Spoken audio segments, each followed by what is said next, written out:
میرا نام انائزہ ہے۔ میری پیدائش کے 2 سال بعد میری ماں خالق حقیقی سے جا ملی۔ میرے پاس اس دنیا میں صرف ایک ہی رشتہ ہے اور وہ ہیں میرے پاپا موسیٰ انصاری۔ میرے مطابق دنیا میں شاید ہی کوئی باپ اپنی بیٹی سے اس قدر پیار کرتا ہو۔ انہوں نے مجھے ماں اور باپ دونوں کے ہی پیار سے نوازا۔ کہا جائے تو میرے پاپا میرے آئیڈیل ہیں، مگر آج یوں اچانک میرے پاپا نے مجھے خود سے بہت دور کر دیا۔ انہوں نے کہا کہ وہ آج سے 21 سال پہلے کا کیا ہوا وعدہ نبھا رہے ہیں جو میری پیدائش پر ان کے دوست نے مجھے اپنے بیٹے کے لیے مانگا تھا۔ تو پاپا نے وعدہ کیا تھا کہ وقت آنے پر میری بیٹی تمہارے بیٹے کی ہی دلہن بنے گی۔ میری چھوٹی سے چھوٹی خوشی کا خیال رکھنے والے میرے پاپا، جو مجھے کانٹا چبھنے پہ بھی خود تڑپ اٹھتے تھے، آج ایک ہی بار میری تمام خوشیوں اور خواہشوں کا گلا گھونٹ کر مجھے یہاں بھیج دیا، ایک انجان شخص کے ساتھ پوری زندگی گزارنے کے لیے۔ نیو یارک میں آج میرا پہلا دن ہے۔ کچھ وقت پہلے میرا ایک ایسے شخص کے ساتھ نکاح ہو چکا ہے جس کے بارے میں کچھ جاننا تو دور کی بات، مجھے اس کا نام بھی نکاح نامے پہ سائن کرتے وقت معلوم ہوا، روحان ارسم۔ وہ شخص کیسا ہوگا، کیسا دکھتا ہوگا، کیسے مزاج کا ہوگا، میرے ساتھ اس کا رویہ کیسا ہوگا؟ وہ صوفے پہ بیٹھی ٹھنڈ سے کپ کپاتے ہوئے ہاتھوں کو مسلتی اس کے بارے میں سوچ رہی تھی جب ملازمہ اس کے سر پر آن کھڑی ہوئی۔ بیگم صاحبہ، آئیں آپ کو صاحب کے کمرے تک چھوڑ دوں۔ انائزہ بھاری سرخ لہنگا سنبھالتے ہوئے اٹھی اور اس کے ساتھ چلنے لگی۔ اس کے دل کی دھڑکن اس وقت عروج پر تھی۔ لاؤنج سے گزرتے ہوئے انائزہ کی نظر ایک بڑی سی گلاس وال کی جانب پڑی جو نیو یارک کا منظر پیش کر رہی تھی۔ سامنے سے گرتی سنو، جسے دیکھنے کا انائزہ کو بچپن سے ہی شوق تھا۔ آج وہ یہ منظر اپنی آنکھوں کے سامنے دیکھ رہی تھی، مگر اس وقت اس کا دل کسی بھی قسم کے جذبات سے عاری تھا۔ ان کی فیملی کہاں ہے؟ انائزہ سنو فالنگ سے نظر ہٹا کر گھر کو دیکھتے ہوئے بولی۔ بڑی بیگم صاحبہ جو صاحب کی دادی تھیں، کچھ دن پہلے ان کا انتقال ہو گیا، ملازمہ نے جواب دیا۔ اوہ، بہت افسوس ہوا۔ انایا کو اس وقت اپنی جان کے لالے پڑے تھے، کسی اور کی فکر کہاں تھی؟ اور باقی فیملی؟ سیڑھیاں چڑھتے ہوئے اس نے سرسری طور پہ پوچھا۔ یہ رہا صاحب کا کمرہ۔ وہ اس کی بات کا جواب دیے بغیر واپس مڑ گئی۔ یہ بات انائزہ کو کچھ عجیب لگی۔ انائزہ نے اپنا رخ کمرے کی طرف کیا۔ وہ نہیں جانتی تھی کہ وہ شخص اس وقت کمرے میں موجود ہے یا نہیں۔ اندر جانے کے خیال سے اس کی ہتھیلیاں بھیگنے لگیں۔ ایک لمبا سانس کھینچتے ہوئے اس نے دروازے کا ہینڈل گھمایا اور ایک آواز کے ساتھ دروازہ کھلتا چلا گیا۔ اس نے کمرے کے اندر قدم رکھا۔ اتنا سادہ کمرہ اس نے شاید پہلی بار دیکھا تھا۔ سفید بیڈ شیٹ، گلاس وال کے ساتھ لٹکے سفید پردے۔ فرنیچر کے نام پر یہاں صرف 3 ہی چیزیں تھیں: بیڈ، صوفہ اور وارڈروب۔ اوہ میرے خدایا، نہ جانے یہ شخص کیسا ہوگا۔ ایک ڈر کے ساتھ انازیہ نے اپنا دوسرا قدم اندر رکھا۔ اب وہ دروازہ بند کر کے کمرے کا مزید جائزہ لینے لگی جب صوفے کے پیچھے سے اسے کچھ آہٹ سنائی دی۔ وہ بے آواز قدموں سے صوفے کی جانب بڑھنے لگی اور سامنے کا منظر دیکھ کر اس کا دل دہل کر رہ گیا تھا۔ ایک لڑکا جو اپنے گھٹنوں میں چہرہ چھپائے یوں ڈر رہا تھا جیسے کبوتر کا بچہ بلی کے ڈر سے آنکھیں موندے بیٹھا ہو۔ کیا یہی وہ شخص ہے جس کے ساتھ میرا نکاح ہوا ہے؟ یہ ایک سوال تھا جو انائزہ نے خود سے کیا تھا۔ کون ہیں آپ؟ انائزہ نے اسے مخاطب کرنے کی ناکام کوشش کی۔ وہ مزید اپنا چہرہ گھٹنوں میں چھپانے لگا۔ اس کی دبی دبی سسکیوں کی آواز انائزہ کی سماعت میں پڑی۔ روحان۔ انائزہ نے اس کا نام پکارا تاکہ وہ کنفرم کر سکے کہ کیا یہی وہ شخص ہے وہ جس کے نکاح میں ہے۔ روحان نے ڈرتے ڈرتے اپنا چہرہ گھٹنوں سے اوپر اٹھایا۔ خوبصورتی کی ایک ایسی مثال جسے دیکھ کر انائزہ کی آنکھیں کھلی کی کھلی رہ گئیں۔ ماتھے پہ گرتے سنہری بال، ایسی سبز آنکھیں کہ جن کی خوبصورتی بیان نہ کی جا سکے۔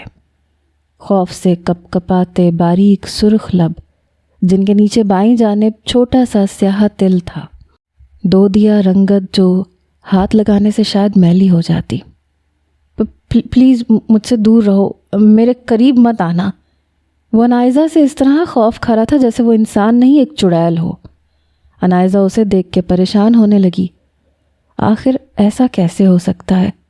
تقریباً 26 سال کا ایک جوان لڑکا اس طرح کیسے ڈر سکتا ہے؟ روحان، اس نے ایک بار پھر اسے مخاطب کیا۔ نہیں پلیز میرے پاس مت آنا۔ وہ کسی بچے کی طرح ہچکیوں سے رونے لگا۔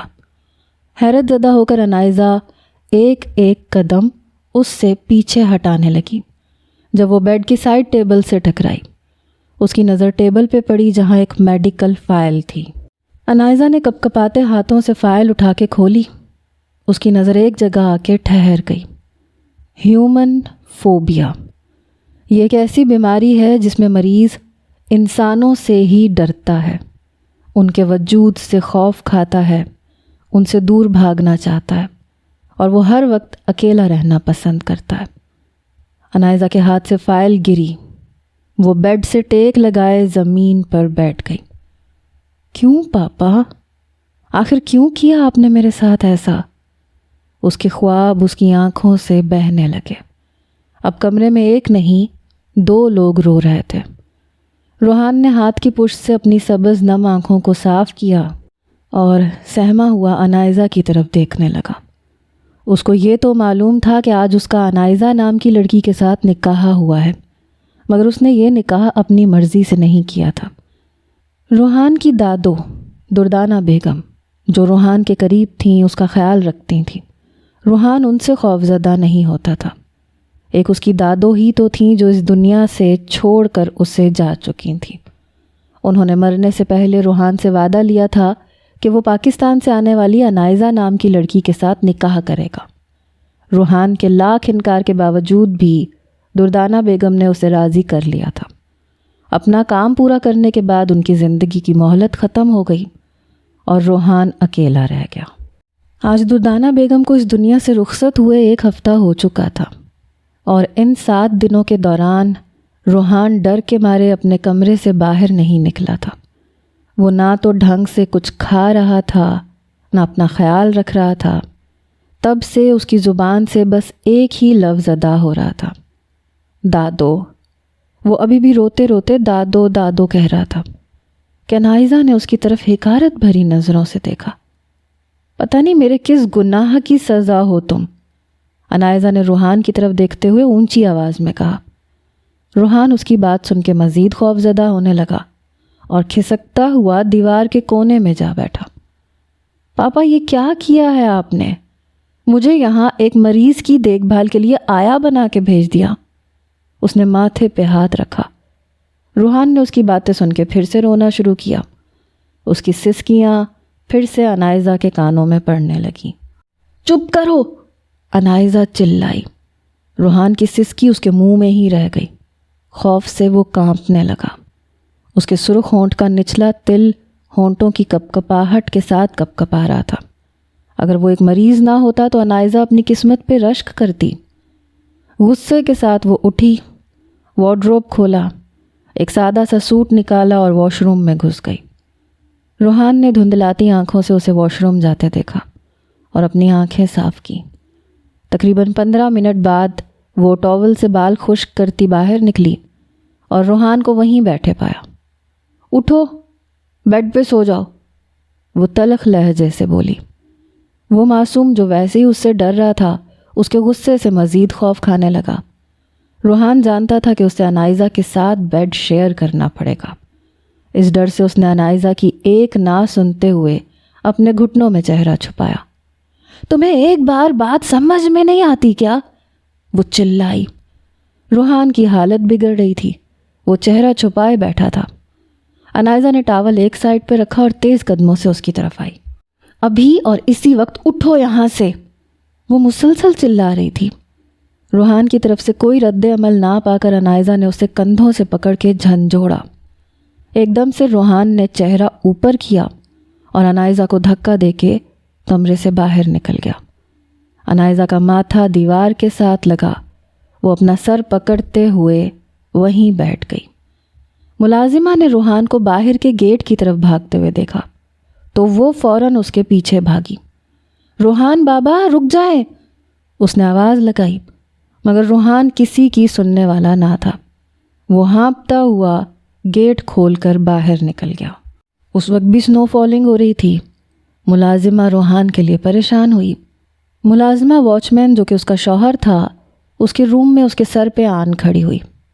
تم سو مر لو شفیق، روحان بابا باہر نکل گئے ہیں، پتہ ہے نا کتنا گھنا جنگل ہے باہر۔ وہ اس کے پاس کھڑی یوں چلائی کہ شفیق ہڑبڑا کے اٹھا۔ کیا ہوا عقیلہ، کیوں نیند خراب کر رہی ہو؟ روحان بابا بھاگ گئے ہیں جنگل کی طرف، جلدی اٹھو، انہیں ڈھونڈو۔ عقیلہ پریشانی سے بولی۔ کیا؟ روحان بابا گھر سے باہر نکل گئے؟ اللہ خیر کرے، اب تو دردانہ بیگم بھی نہیں ہے جو انہیں لاڈ پیار سے سمجھا کے واپس لے آتی۔ روحان بابا میری بات کیسے مانیں گے؟ تمہیں تو پتہ ہی ہے کتنا ڈرتے ہیں وہ سب سے۔ شفیق، یہ بات بڑی پریشانی کی ہے، اب ہم کیا کریں؟ ہم نے انہیں ڈھونڈ بھی لیا تو وہ کبھی ہمارے ساتھ نہیں آئیں گے۔ عقیلہ پریشان ہوئی۔ تم ایسا کرو، بیگم صاحبہ کو بلا کے لاؤ، وہی انہیں واپس لے کے آئیں گی۔ ہاں یہ ٹھیک ہے، میں ابھی انہیں بلا کے لاتی ہوں۔ شفیق کے کہنے پہ عقیلہ اندر کی طرف بھاگی۔ انائزہ اپنے ماتھے پہ بینڈیج لگا رہی تھی جب عقیلہ تیزی سے کمرے میں داخل ہوئی۔ بیگم صاحبہ، روحان بابا جنگل کی طرف بھاگ گئے ہیں۔ تو انائزہ لاپرواہی سے بولی۔ عقیلہ اس کی بات پہ حیران ہوئی۔ تو آپ ہمارے ساتھ چلیں، انہیں ڈھونڈ کے واپس گھر لائیں۔ میرے پاس فالتو وقت نہیں ہے، مجھے نیند آ رہی ہے۔ وہ بیڈ کی طرف چل دی۔ عقیلہ منہ کھولے اسے دیکھنے لگی۔ جاتے ہوئے دروازہ بند کر دینا، انائزہ نے کمفرٹر اوپر لیتے ہوئے کہا۔ عقیلہ خاموشی سے مڑی اور دروازہ بند کیا۔ اب وہ واپس شفیق کے پاس آئی۔ بیگم صاحبہ کدھر ہیں؟ شفیق نے پوچھا۔ انہوں نے تو آنے سے انکار کر دیا، وہ تو سو گئیں۔ کیا؟ شفیق کو عقیلہ کی بات سے صدمہ لگا۔ عقیلہ، چلو ہمیں روحان بابا کو ڈھونڈ کے کیسے بھی گھر لے کے آنا ہوگا۔ ہاں اللہ سب خیر کرے، بس روحان بابا ہماری بات مان جائیں۔ وہ دونوں خیریت کی دعا کرتے ہوئے گیٹ سے باہر نکل گئے۔ روحان بابا، روحان بابا! وہ پچھلے 1 گھنٹے سے برف پہ چلتے ہوئے اسے آوازیں لگاتے ہوئے ڈھونڈ رہے تھے، مگر روحان کہیں بھی دکھائی نہیں دے رہا تھا۔ روحان بابا کدھر ہو آپ؟ اللہ کے لیے سامنے آ جائیں، گھر چلتے ہیں، عقیلہ اونچی آواز میں بولی۔ رات کے 10 بجے کا وقت تھا اور وہ ہاتھوں میں ٹارچ لیے اسے ڈھونڈنے کی کوشش میں لگے ہوئے تھے۔ اس وقت اگر روحان مل جاتا تو یہ معجزہ ہی ہوتا۔ جنگل میں جانور نہ ہونے کی وجہ سے انہیں کسی قسم کا ڈر نہیں تھا۔ انائزہ 1 گھنٹے سے سونے کی کوشش کر رہی تھی مگر اسے نیند نہیں آ رہی تھی۔ اس کی ازدواجی زندگی اس طرح کی ہوگی اس نے کبھی سوچا نہیں تھا۔ اس نے اپنے شوہر کے بارے میں کیا کیا خواب دیکھ رکھے تھے۔ روحان خوبصورت تو بے حد تھا، مگر انائزہ کے سامنے اس کی خوبصورتی کے آگے اس کی بیماری بھاری پڑ گئی۔ اس نے لیمپ آن کر کے گھڑی کو دیکھا جو رات کے 11 بجا رہی تھی۔ اسے روحان کا خیال آیا کہ نہ جانے وہ اتنی رات گئے کہاں ہوگا۔ پھر اپنے ذہن کو جھٹکتے ہوئے پھر سے کمفرٹر اوڑھے لیٹ گئی۔ 10 منٹ تک لیٹے رہنے کے بعد بھی اس کے ذہن سے روحان کا خیال نہ گیا۔ اس کے سامنے روحان کی روتی ہوئی سبز آنکھوں کا منظر آنے لگا۔ اف، کیا مصیبت ہے! وہ چڑھتی ہوئی بستر سے اٹھی اور گلاس وال کی طرف آئی۔ سفید پردے ہٹا کے دیکھا تو سنو فالنگ ہو رہی تھی۔ اتنی ٹھنڈ دیکھ کر ہی انائزہ کو کپ کپی طاری ہو گئی۔ اتنی ٹھنڈ روحان کیسے برداشت کر رہا ہوگا؟ اس نے تو کوٹ بھی نہیں پہنا، اس نے دل میں کہا۔ وہ مڑی، وارڈروب سے 2 اوور کوٹ اٹھائے، ایک خود پہنا اور دوسرا روحان کے لیے۔ ایک ہاتھ میں کوٹ، دوسرے ہاتھ میں ٹارچ پکڑے وہ کمرے سے باہر نکل گئی۔ اس نے آس پاس ملازمہ کو دیکھا جو کہیں نظر نہیں آئی۔ اس سے انائزہ کو معلوم ہو چکا تھا کہ وہ روحان کو ڈھونڈنے کے لیے گئی ہے۔ گھر کے اندرونی دروازے سے باہر نکلتے ہی ٹھنڈ نے اسے اپنے گھیرے میں لیا۔ وہ کپکپاتی ہوئی گیٹ کی طرف بھاگی۔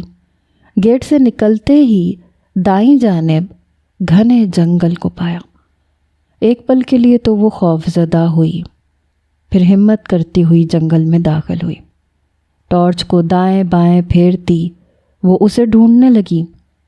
روحان، اس نے آواز لگائی۔ جنگل میں مکمل خاموشی تھی۔ انائزہ کا دل دھک دھک کر رہا تھا۔ ایک تو وہ جنگل میں پہلی بار داخل ہوئی تھی، دوسرا اتنی رات کو۔ اس نے یہ کبھی سوچا بھی نہیں تھا۔ روحان بابا، انائزہ کو عقیلہ کی آواز سنائی دی۔ ملازمہ، انائزہ نے اسے پکارا کیونکہ وہ اس کا نام نہیں جانتی تھی۔ وہ آج ہی تو یہاں آئی تھی۔ عقیلہ کی آواز سن کر وہ اس کی طرف بڑھنے لگی۔ انائزہ بھی اس کی طرف چلنے لگی جہاں سے عقیلہ کی آواز آئی تھی۔ اچانک انائزہ کسی چیز سے ٹکرائی اور برف سے بھری زمین پر گری۔ اس نے ٹارچ اس چیز کی طرف گھمائی۔ روحان، بے ساختہ اس کے منہ سے نکلا۔ روحان آدھا برف میں اور آدھا برف سے باہر بے ہوش پڑا تھا۔ اس کا جسم کسی مردے کی طرح اکڑ چکا تھا۔ ملازمہ، جلدی یہاں آؤ، روحان مل گیا ہے، انائزہ نے آواز لگائی۔ عقیلہ بھی شفیق کو آوازیں لگاتی اس طرف بھاگی۔ انائزہ روحان کے اوپر سے برف ہٹا رہی تھی جب عقیلہ وہاں پہ پہنچی۔ یا اللہ رحم، بے ساختہ عقیلہ کے منہ سے نکلا۔ وہ بھاگتی ہوئی روحان کے پاس آئی۔ روحان بابا، وہ اس کا چہرہ تھپ تھپاتے ہوئے رونے لگی۔ اسے یوں روتا ہوا دیکھ کر انائزہ حیران ہوئی کہ ایک ملازمہ ہو کے اسے روحان کی اتنی فکر کیسے۔ شفیق پہنچا، روحان کی حالت دیکھ کے پریشان ہوا۔ تم روحان کو اٹھاؤ، میں اسے کوٹ پہناتی ہوں، انائزہ بولی۔ شفیق نے روحان کو اٹھایا اور انائزہ نے اس کے اوپر کوٹ ڈال کر اسے ڈھانپا تاکہ وہ مزید ٹھنڈ اور برف سے بچ سکے۔ اب ان کا رخ گھر کی طرف تھا۔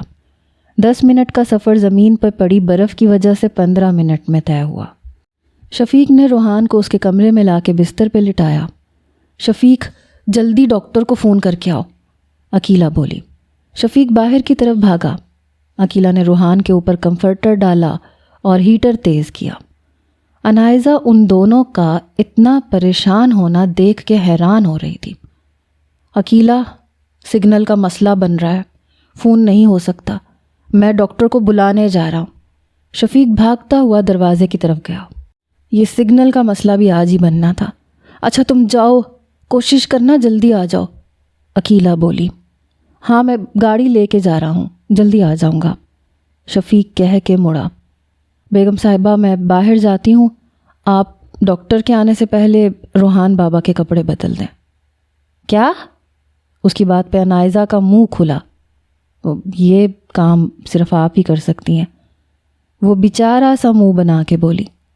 مگر دیکھیے بیگم صاحبہ، یہ سوچنے کا وقت نہیں ہے، وہ پہلے ہی ٹھنڈ سے بے ہوش ہو چکے ہیں، میں باہر جا رہی ہوں، آپ ان کو چینج کروا دیں۔ عقیلہ اس کی بات کاٹ کے اپنی سناتی ہوئی دروازہ بند کر کے باہر جا چکی تھی۔ انائزہ پریشان سی کھڑی اب سوچ رہی تھی کہ کیا کرے۔ اس نے ایک نظر روحان کی طرف دیکھا۔ ٹھنڈ کی شدت سے اس کا چہرہ سرخ ہو چکا تھا۔ انائزہ نے ایک لمبا سانس کھینچا، وارڈروب سے ایک ڈریس نکال کے بیڈ کی طرف آئی۔ اس نے روحان کے اوپر سے کمفرٹر ہٹایا اور اسے دیکھنے لگی۔ بے حد خوبصورت، انایا کے دل نے کہا، پھر جلدی سے اپنے خیال کو جھٹکا۔ اس نے لائٹ آف کی اور روحان کی شرٹ کو کھولنے لگی۔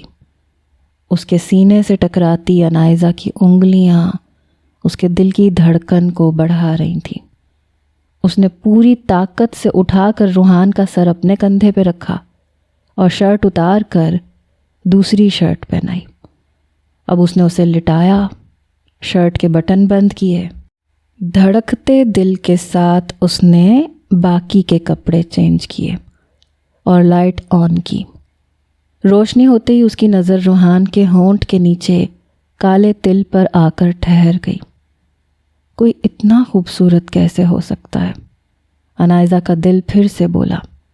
بیگم صاحبہ، ڈاکٹر آ گئے، باہر سے عقیلہ کی آواز آئی۔ لے آؤ اندر، انائزہ نے کہتے ہوئے روحان کے اوپر کمفرٹر ڈالا۔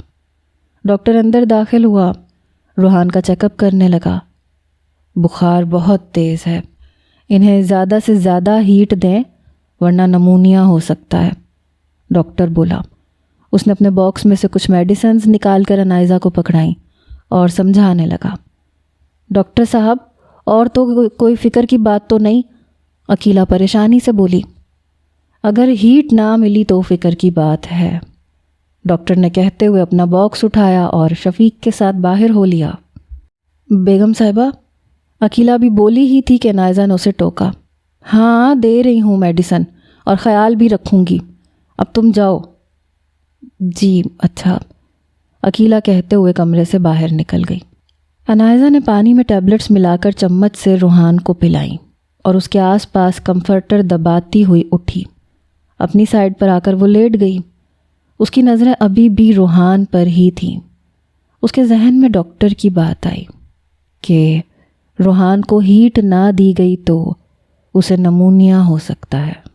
اس نے ہیٹر فل آن کیا اور پھر سے روحان کو دیکھنے لگی۔ سنہری بال، اس کے سنہری بال دیکھ کر انائزہ کا دل چاہا کہ ان میں انگلیاں پھیرے۔ دل کی مانتے ہوئے اس نے اپنا ہاتھ اس کے سنہری بالوں کی طرف بڑھایا اور آہستہ سے انگلیاں پھیرنے لگی۔ روحان کے جسم میں ایک کپ کپی طاری ہوئی، شاید ابھی بھی وہ ٹھنڈ کے حصار میں تھا۔ انائزہ کھسک کے اس کے قریب ہوئی اور اسے اپنے حصار میں لے لیا۔ کب اس پر نیند کا غلبہ طاری ہوا اسے خبر نہ ہوئی۔ گلاس وال سے آتی روشنی سے روحان کی آنکھیں آدھی کھلیں۔ اسے اپنے گرد کسی کا حصار محسوس ہوا۔ اس نے جھٹ سے پوری آنکھیں کھولیں اور خود سے لپٹی انائزہ کو دیکھا۔ اس کا دل دھک دھک کرنے لگا۔ شاید اس بار خوف کے ساتھ ایک اور احساس بھی شامل تھا۔ روحان ایک جھٹکے کے ساتھ اس سے الگ ہوا اور خود کو نہ سنبھالتے ہوئے بیڈ سے نیچے فرش پہ جا گرا۔ دھڑام کی آواز سے انائزہ نے آنکھیں کھولیں۔ اپنے ساتھ روحان کو نہ پا کے وہ اٹھ کے بیٹھی۔ جب اس کی نظر فرش پہ گرے ہوئے روحان پہ پڑی، روحان کو پھر سے ڈرتا دیکھ کر انائزہ کو برا لگا۔ روحان جلدی سے اٹھ کے بیٹھا اور سہما ہوا اس کی طرف دیکھنے لگا۔ کل رات انائزہ کا اس کے ساتھ جو رویہ تھا، اب وہ اس سے مزید ڈرنے لگا تھا۔ نیچے کیا کر رہے ہو؟ ٹھنڈ لگ جائے گی، ادھر آ کے لیٹو، انائزہ نے اسے گھوری سے نوازتے ہوئے کہا۔ روحان نے اپنا سر نفی میں ہلایا۔ کیا؟ انائزہ نے ایک گھوری مزید روحان کے پیش خدمت کی۔ وہ روحان کی آنکھوں میں ڈر دیکھ سکتی تھی۔ اچھا ادھر آ کے لیٹو، ٹھنڈ لگ جائے گی، اور تمہیں بخار بھی ہے، اس بار وہ نرمی سے بولی۔ اس کا نرم لہجہ دیکھ کر روحان آہستہ سے اٹھا اور بیڈ کے بالکل کونے میں لگ کر کمفرٹر لیے دبک گیا۔ انائزہ اس کی اس حرکت پر غصے سے اٹھی اور فریش ہونے کے لیے واش روم میں چلی گئی۔ روحان نے اس کے قدموں کی آواز سنی تو کمفرٹر سے ایک سبز آنکھ نکال کر اس کی طرف دیکھا۔ تبھی انائزہ اپنے کپڑے لینے کے لیے باہر نکلی۔ اس کی نظر روحان کی نظر سے ٹکرائی۔ اس نے جلدی سے اپنا چہرہ کمفرٹر میں چھپا لیا اور دوبارہ ایسی حرکت کرنے سے توبہ کر لی۔ اس کے ڈرنے کی وجہ سے انائزہ کو غصہ آ رہا تھا۔ وہ وارڈروب سے ڈریس نکالتی ہوئی واپس واش روم میں چلی گئی۔ عقیلہ کچن میں کھڑی ناشتہ بنا رہی تھی جب انائزہ وہاں پہنچی۔ ناشتے میں کیا بنا رہی ہو؟ اس نے عقیلہ سے سوال کیا۔ روحان بابا کو تو فرائی انڈا، ٹوسٹ اور چائے دوں گی، آپ نے کیا کھانا ہے بتا دیں۔ میرے لیے بھی یہی بنا دو، انائزہ بولی۔ جی اچھا، عقیلہ نے جواب دیا۔ اتنا بڑا گھر ہے یہ، اور یہاں کیا بس روحان کے ساتھ اس کی دادو ہی رہتی تھی؟ انائزہ گھر کو دیکھتے ہوئے بولی۔ وہ واقعی ایک خوبصورت اور بڑا گھر تھا۔ جی، عقیلہ نے مختصر جواب دیا۔ تم سے میں نے پہلے بھی روحان کی فیملی کے بارے میں پوچھا تھا، تب بھی تم نے مجھے نہیں بتایا۔ انائزہ کو اس کو جواب نہ دینا برا لگا۔ بیگم صاحبہ، بڑی بیگم صاحبہ نے ہم سے وعدہ لیا تھا کہ ہم کبھی بھی روحان بابا کے ماں باپ کا ذکر اس گھر میں نہیں کریں گے، اور نہ ہی وہ خود ان کا ذکر کرتی تھیں۔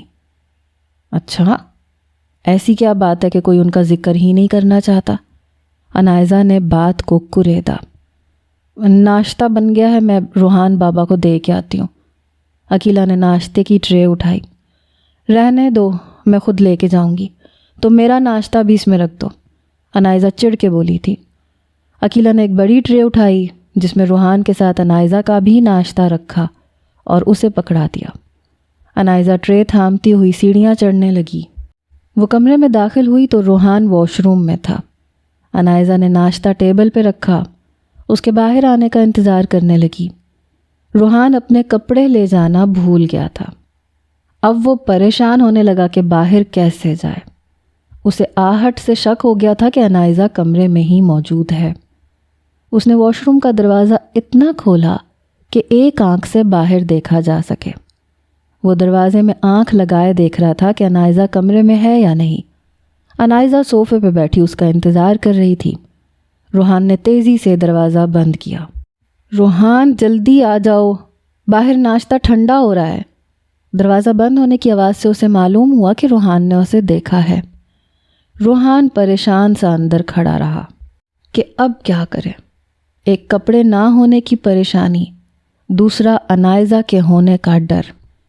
وہ کھڑا بھی سوچ ہی رہا تھا جب عنائزہ کی دوبارہ آواز اس کے کانوں میں پڑی، روحان باہر آؤ۔ اب نہ جانے کیا ہوگا، اس ڈر سے روحان کانپنے لگا۔ مزید 2 منٹ گزرنے پہ بھی جب روحان باہر نہ آیا تو عنائزہ اٹھ کے واش روم کے پاس آئی۔ روحان، تم اگر ابھی بھی باہر نہیں آئے تو میں اندر آ جاؤں گی، وہ دروازے کے پاس ہوتے ہوئے بولی۔ روحان نے دروازے کا لاک چیک کیا جو اس نے لگایا ہوا تھا۔ وہ سوچنے لگا کہ دروازہ تو لاک ہے، تو پھر عنائزہ اندر داخل نہیں ہو سکتی۔ اس نے دل میں شکر ادا کیا۔ روحان، میرے پاس واش روم کی دوسری چابی ہے، اگر تم 1 منٹ کے اندر اندر باہر نہ آئے تو پھر دیکھنا میں خود اندر آ جاؤں گی۔ عنائزہ کے پاس کوئی چابی نہیں تھی۔ اس نے یہ جھوٹ روحان کو باہر نکالنے کے لیے بولا تھا۔ اس کی چابی والی بات سن کر روحان کے پاؤں تلے سے زمین نکلی۔ وہ دیوار کے ساتھ لگ کے بیٹھا اور ڈرنے لگا۔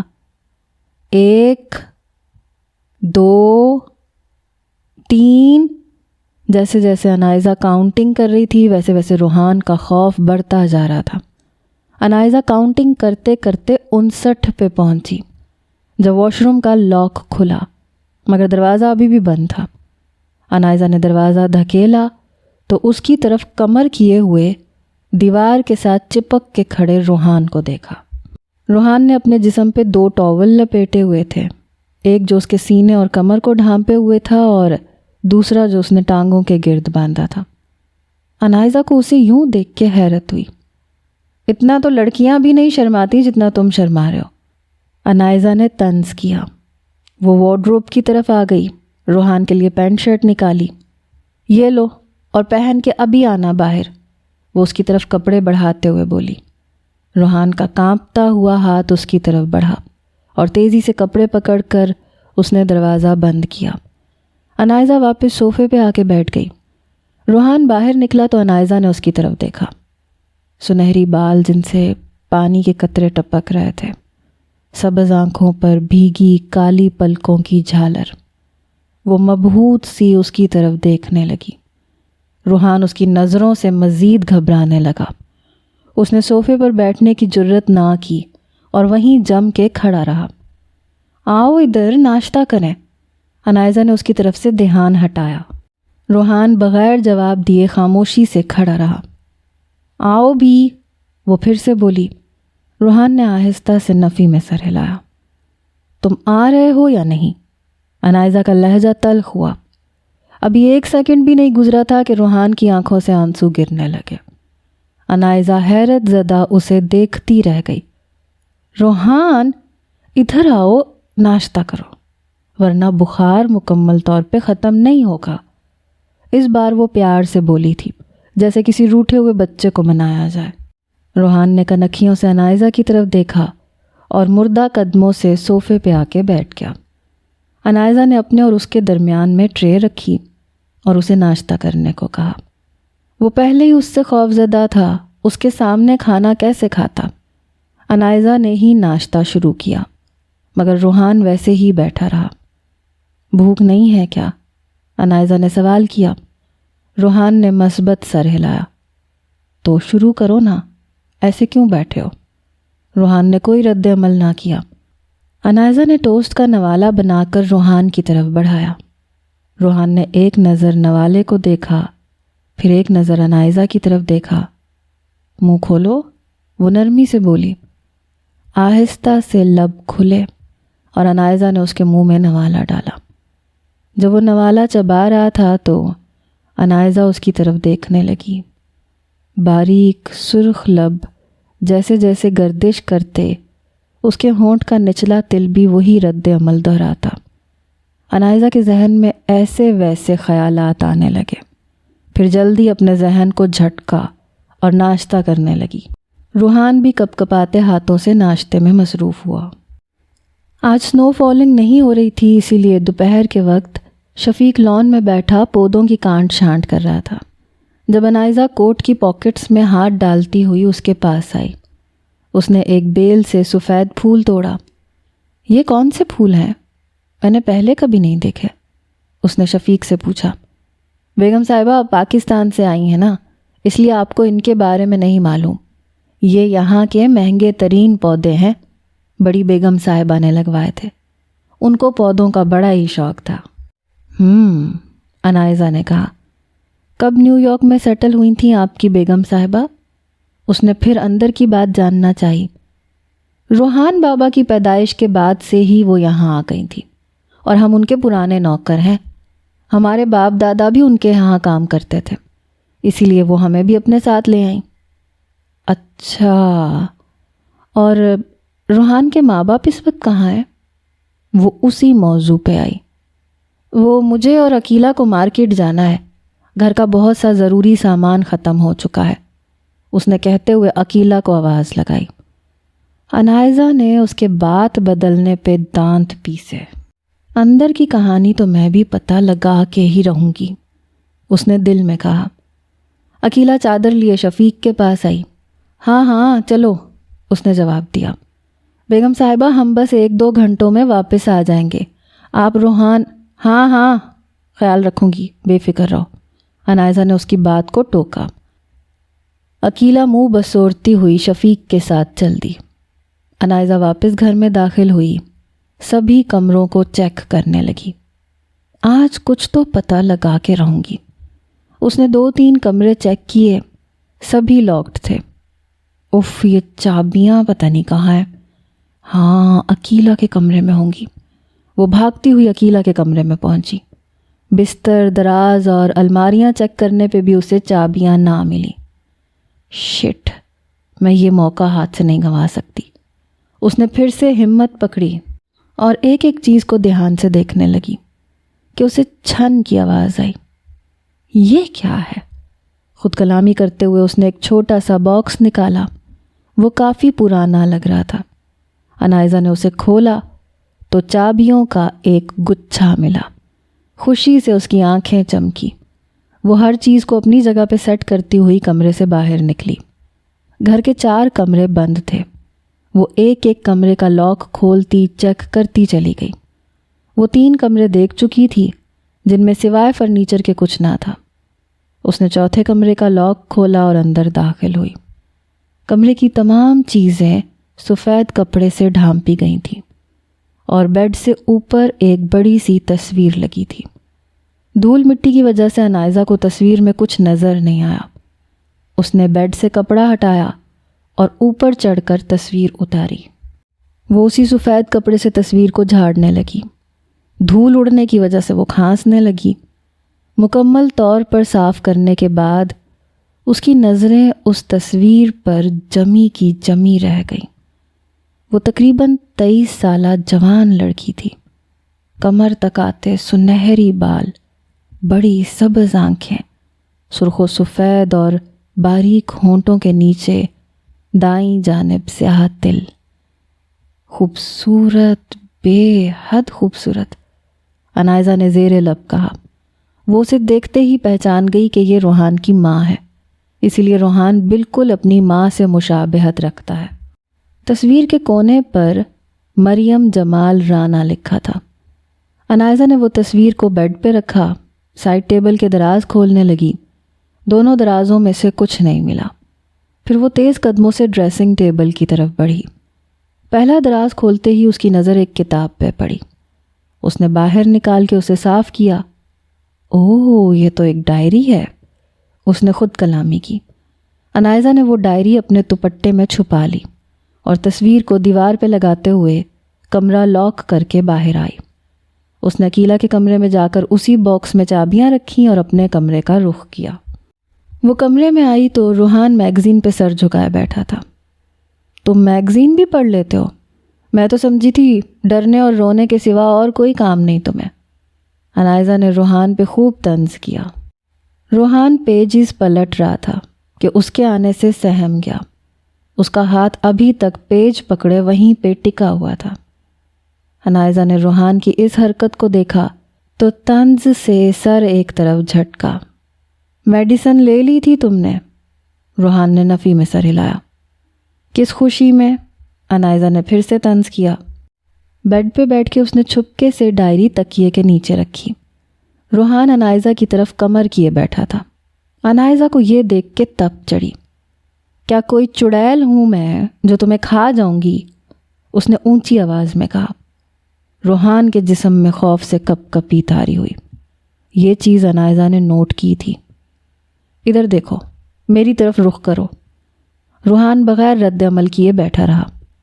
روحان، میں کیا کہہ رہی ہوں؟ انائزہ بولی۔ روحان اس کی بات کو اگنور کرتے ہوئے اٹھا اور کمرے سے باہر نکل گیا۔ ہو میرے خدایا، یہ کس قسم کے انسان کی تو نے مجھے بیوی بنا دیا؟ اس نے اپنا ماتھا پیٹا۔ رات کا اندھیرا چھا چکا تھا۔ انائزہ نے گلاس وال پہ نظر ڈالی تو عقیلہ اور شفیق گھر آ رہے تھے۔ رات کا کھانا انائزہ نے ٹیبل پر کھایا تھا اور روحان کے لیے کمرے میں بھجوا دیا تھا۔ وہ کمرے میں داخل ہوئی تو روحان میڈیسنز لے رہا تھا۔ رکو، میں دیتی ہوں، وہ میٹھی زبان میں بولی۔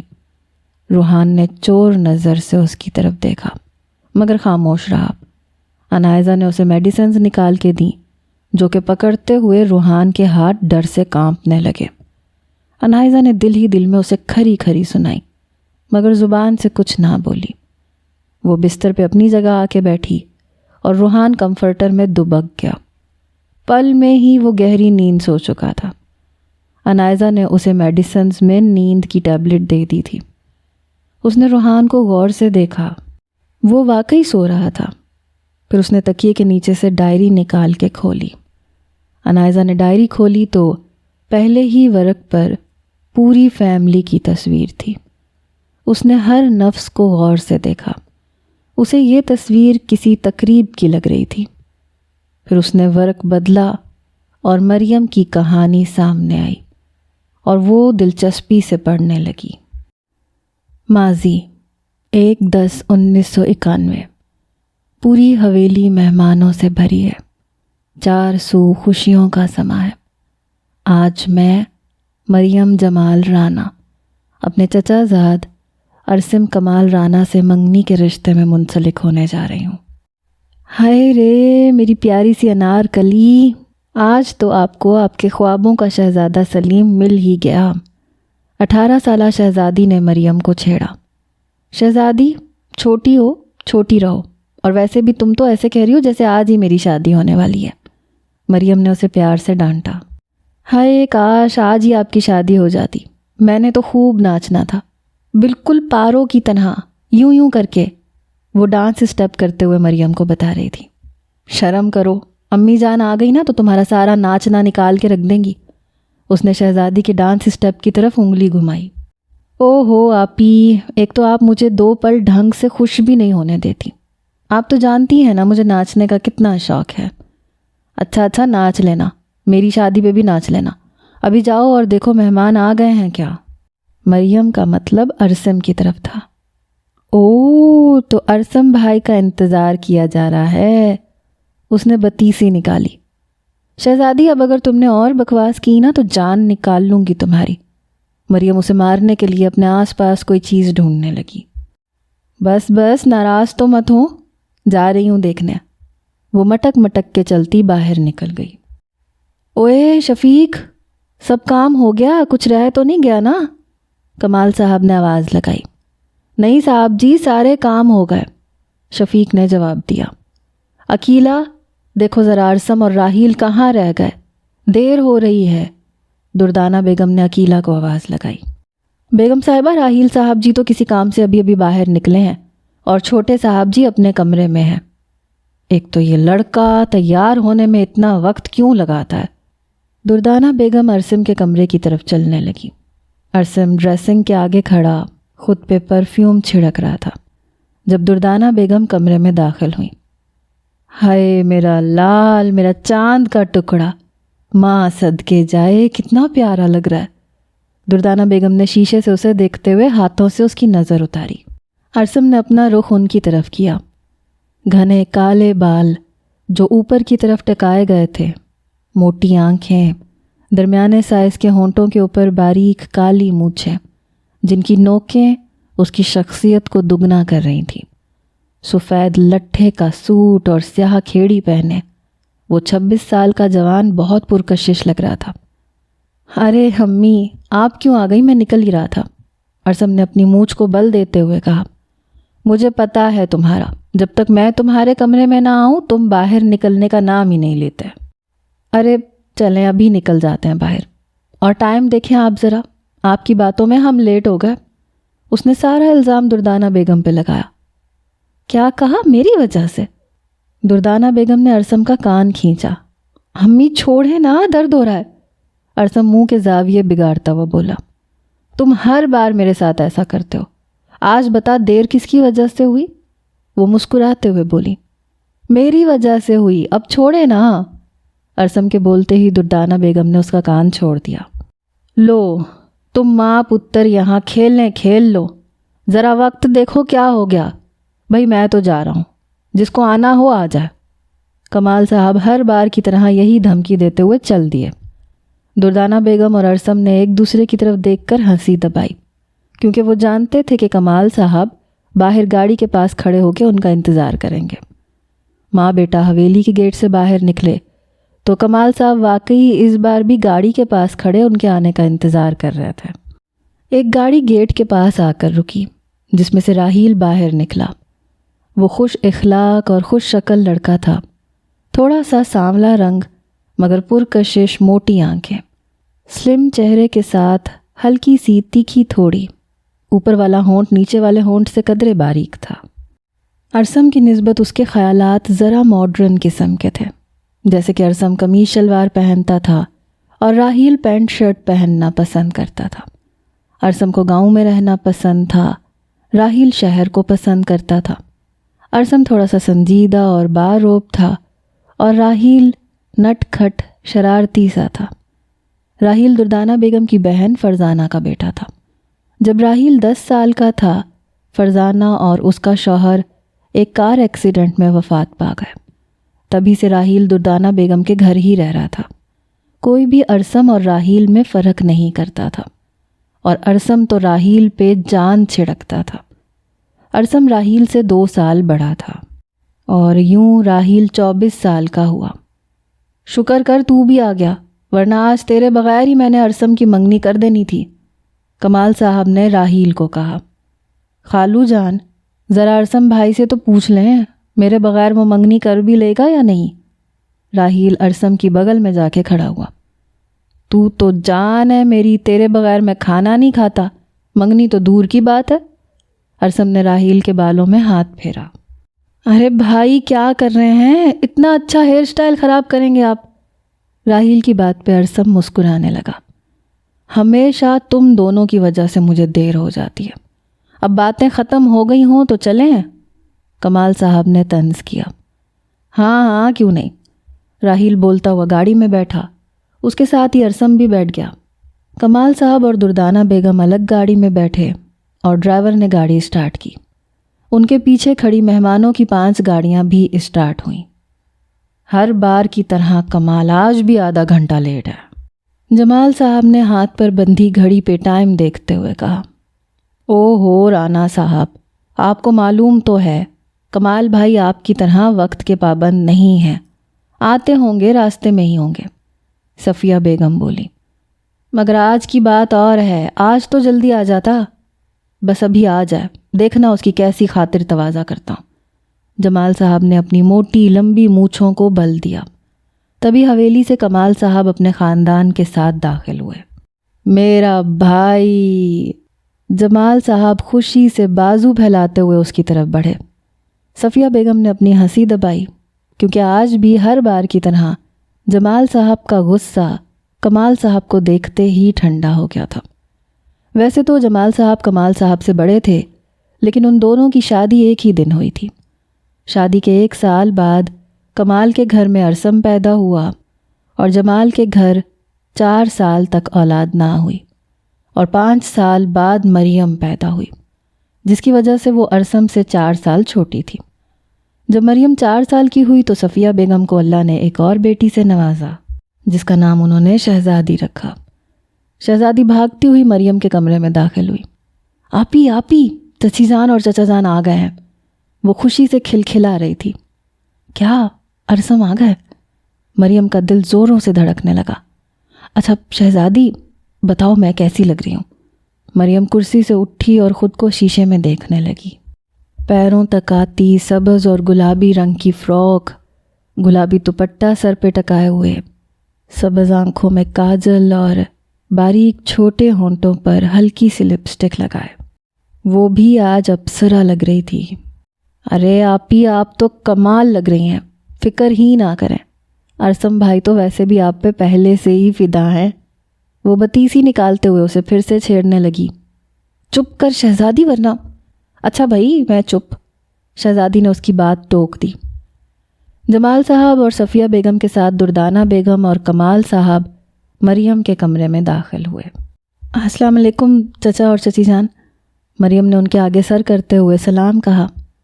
وعلیکم السلام، دونوں نے باری باری اس کے سر پہ ہاتھ رکھتے ہوئے جواب دیا۔ کتنی پیاری بچی ہے میری، پورے خاندان میں تمہارے جیسا نایاب ماشاءاللہ کوئی ہیرا نہیں ہے۔ دردانہ بیگم نے مریم کی پیشانی پہ بوسہ دیا۔ میرا تو بس چلے تمہیں آج ہی دلہن بنا کے لے جاؤں، انہوں نے مسکراتے ہوئے کہا تو سبھی اس بات پہ مسکرانے لگے۔ بھائی ہے تو تمہاری ہی بیٹی، جب چاہے لے جاؤ، صفیہ بیگم نے کہا۔ بات تو آپ ٹھیک کر رہی ہیں بھابھی، اب مجھے بھی اپنے گھر کی رونق کے لیے جلد ہی کچھ کرنا پڑے گا۔ دردانہ بیگم کی بات پہ شہزادی نے مریم کو چٹکی کاٹی۔ مریم معصوم بنی خاموشی سے بیٹھی رہی، اب مہمانوں کے سامنے تو جوتا اتارنے سے رہی۔ کمرے میں راحیل داخل ہوا اور کمال صاحب کے ساتھ والی کرسی پر بیٹھ گیا۔ شہزادی نے کنکھیوں سے راحیل کی طرف دیکھا، جس ٹائپ کا وہ تھا شہزادی بھی اسی ٹائپ کی تھی، تھوڑی ماڈرن خیالات کی۔ راحیل نے شہزادی کی نظروں کو نوٹ کیا مگر کوئی رد عمل نہیں دیا۔ دردانہ بیگم نے سونے کی انگوٹھی نکال کے مریم کی انگلی میں پہنائی اور کچھ رقم اس کے ہاتھ پہ رکھی۔ بہت بہت مبارک ہو مریم بھابھی، آج سے آپ میرے ارسم بھائی کی منگ ہو گئی ہیں۔ راحیل نے سب کے سامنے مریم کو چھیڑا۔ کسی کا لحاظ بھی کر لیا کرو راحیل، دردانہ بیگم نے اس کے سر پہ چپت لگائی۔ راحیل شرمندہ سا ہوا تو سب اسے دیکھ کے ہنسنے لگے۔ شہزادی نے مٹھائی کی پلیٹ اٹھائی اور سب کا منہ میٹھا کروانے لگی۔ یہ لیں چچی جان، منہ میٹھا کریں۔ اس نے دردانہ بیگم کی طرف گلاب جامن بڑھایا۔ باری باری سب کا منہ میٹھا کروانے کے بعد وہ راحیل کی طرف دیکھنے لگی، کیونکہ اب آخر میں راحیل ہی رہ گیا تھا۔ وہ اس کی طرف آئی، پلیٹ راحیل کے آگے بڑھائی۔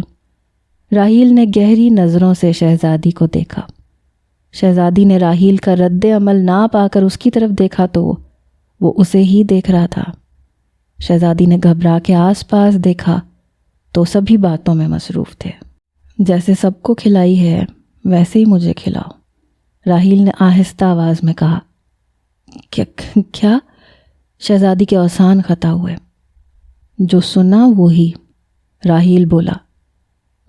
مگر سب ہیں، کوئی دیکھ لے گا، وہ پریشان ہوئی۔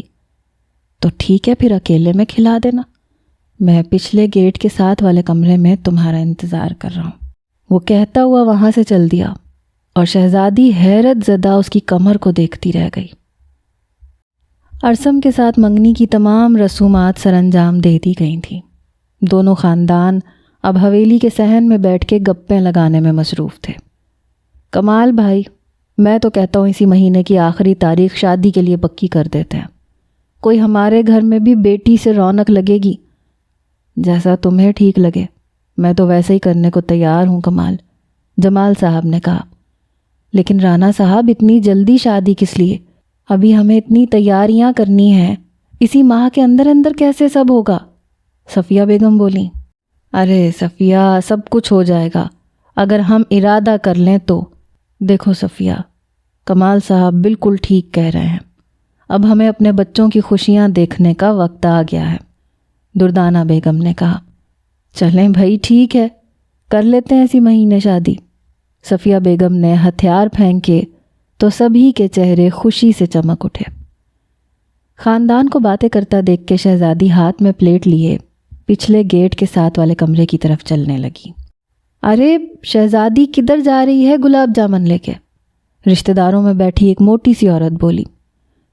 کہیں نہیں خالہ، پلیٹ کچن میں رکھنے جا رہی ہوں، اس نے بہانہ گھڑا۔ اچھا لا پھر مجھے ہی دے دے، وہ بولیں تو شہزادی اسے دل ہی دل میں گالیاں دیتی اس کی طرف بڑھی۔ عورت نے پلیٹ پکڑی اور مزے سے گلاب جامن کھانے لگی۔ شہزادی، ابھی سارا خاندان اکٹھا بیٹھا ہے، ایسا موقع پھر نہیں آئے گا، اس نے سوچتے ہوئے راحیل کے کہے ہوئے کمرے کی طرف قدم اٹھائے۔ شہزادی آہستہ سے دروازہ کھول کے اندر داخل ہوئی۔ اس نے کمرے کو چاروں اور سے دیکھا مگر راحیل نظر نہیں آیا۔ وہ واپس جانے کے لیے مڑی تو راحیل دروازے کے ساتھ دیوار کے ساتھ ٹیک لگائے کھڑا تھا۔ شہزادی اسے اچانک اتنا قریب دیکھ کے ڈر گئی۔ راحیل نے دروازہ بند کیا اور پھر سے شہزادی کی طرف رخ کیا۔ وہ مٹھائی میں لا رہی تھی لیکن راستے میں خالہ نے مانگ لی۔ وہ گھبراہٹ سے ہاتھوں کو مسل رہی تھی۔ خیر ہے، مٹھائی تو بہانہ ہے، اصل مقصد تو تمہیں بلانا تھا۔ مگر کیوں؟ اس نے پوچھا۔ شہزادی، مجھے تم سے کچھ پوچھنا ہے۔ جی پوچھیں۔ میں جب بھی یہاں آتا ہوں تم ہمیشہ مجھے چھپ چھپ کے دیکھتی ہو۔ پہلے تو میں اسے اپنا وہم سمجھتا رہا، لیکن آج پھر خود کو تمہاری نظروں کے حصار میں پایا، اس لیے میں نے سوچا کہ تم سے پوچھ لیا جائے۔ وہ اس کی آنکھوں میں دیکھتا ہوا بولا۔ کیا؟ میں نے کب دیکھا آپ کو؟ یہ آپ کا وہم ہے، سنجیدہ مت ہو۔ اس نے جھوٹ کہا مگر اس کی لڑکھڑاتی زبان اس کے جھوٹ کی گواہی دے رہی تھی۔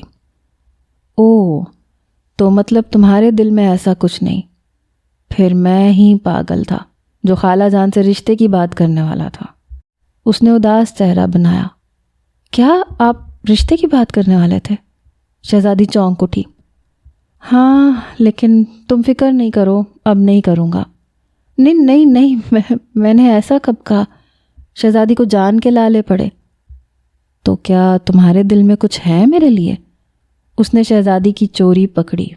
شہزادی اپنی ہی بات سے پھنس چکی تھی اور آنکھیں موٹی کیے اسے دیکھنے لگی۔ راحیل کی آنکھوں میں جذبات امڑے جنہیں دیکھ کر شہزادی اس کے سامنے مزید کھڑی نہیں رہ پائی اور کمرے سے باہر بھاگ گئی۔ راحیل بالوں میں ہاتھ پھیرتے ہوئے مسکرانے لگا۔ رات کے 10 بجے جب سب گھر والے سو رہے تھے، مریم ارسم کے خواب جاگتی آنکھوں سے دیکھ رہی تھی۔ وہ اپنے بالوں کی ایک لٹ کو پکڑے اسے انگلی سے گھماتے ہوئے مسکرا رہی تھی جب اسے دروازے کی طرف ایک سایہ دکھائی دیا۔ مریم نے شہزادی کی طرف دیکھا تو وہ سو رہی تھی۔ اس نے پھر زمین پہ نمودار ہوئے سائے کی طرف دیکھا۔ کون ہو سکتا ہے؟ اس نے دل میں سوچا۔ وہ اٹھ کے بیٹھی۔ اس کی کلائی میں پہنی سبز گلابی چوڑیوں کی کھنکھناہٹ کمرے میں گونجی۔ اس نے اپنے ہاتھ ایک جگہ ٹکائے تاکہ چوڑیوں کی آواز پیدا نہ ہو۔ وہ پھر سے اس سائے کو دیکھنے لگی۔ دیکھتے دیکھتے اس سائے نے ہاتھوں سے کچھ اشارے کرنے شروع کیے۔ مریم نے جب غور سے دیکھا تو اس نے ہاتھ کی ایک انگلی اس کی طرف کر کے پھر اپنے سینے پہ رکھی۔